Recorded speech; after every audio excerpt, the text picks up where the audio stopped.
The UK government has launched a review into how to stop people from crossing the English Channel. Almost 25,000 migrants have made the journey this year.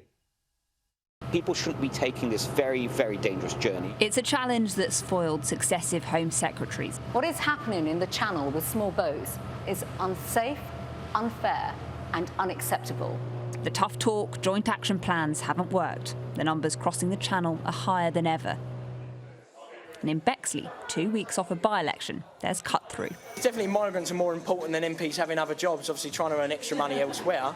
Obviously, immigration is definitely more important than that. I think they're doing enough to address the issue. You know, we've got the borders hopefully sorted out and moving in the right direction. That's important to me, their safety, not necessarily whether or not the migrants are crossing the Channel.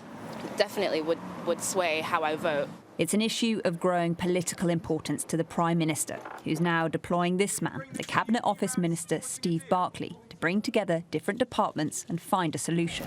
What country do you come from? An option that's already been looked at are offshore processing centres in third countries. But this week, the Albanian ambassador rejected reports that migrants could be taken there. Could the government legally send migrants to a third country to be processed? In theory, under the Refugee Convention, they could. But the Refugee Convention is there to ensure that the government doesn't return people to countries where they might be persecuted or where their fundamental human rights will be breached. We fear that that's not the point of the whole exercise, and we very much doubt if the government will be making arrangements for them to be suitably looked after in these countries. So it will be illegal. We're pretty sure of that.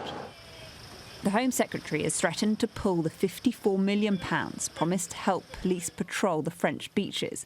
Priti Patel met France's Interior Minister on Monday, but trust between the two sides is fraught. I think the Home Office needs some help here because although they are responsible for border security and border management and immigration controls, this is an international problem. But what's in it for them on the French side? Well, I think we need to recognise that France, like many European countries, have themselves lost control of their borders. There are no borders in the EU, and we know what's happening in the Mediterranean. We can see pictures of migrants massing on the Belarus-Poland border, so we need agreements with other countries.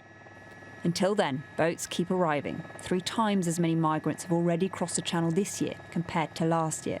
Pinpointing why we've seen that rise is hard. Part of it is thought to be down to the fact that we haven't seen as many migrants coming over in lorries, and people smugglers now in many cases see this route coming in small boats as a more successful, less risky way of making it to Britain. For a Prime Minister that wants to be tough on controlling borders, finding a legal and ethical solution won't be easy. And success for the government will be measured by images like this, the flimsy dinghies left behind in Kent and the political cut-through further afield.